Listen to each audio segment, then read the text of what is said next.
Imagine Winsong's ultimate, but it is an AoE attack with nerf damage that lasts for 3 rounds. That is how Flutterpage ultimate works.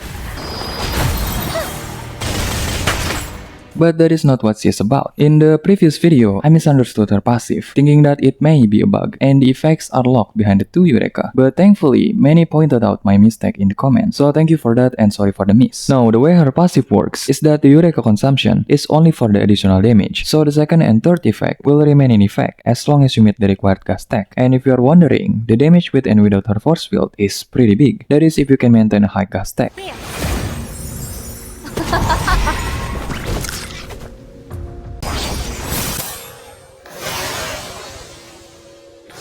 Close your eyes.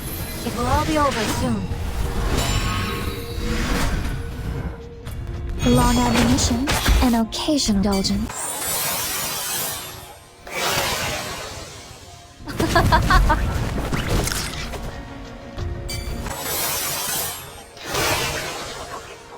Sharp fence. Huh. Very well. Say sorry, miss.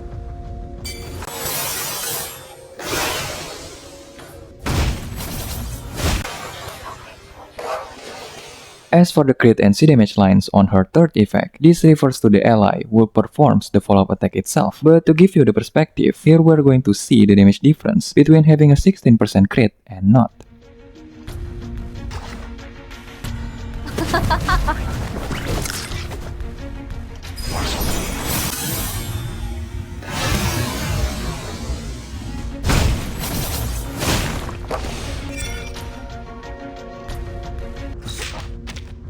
Walking training.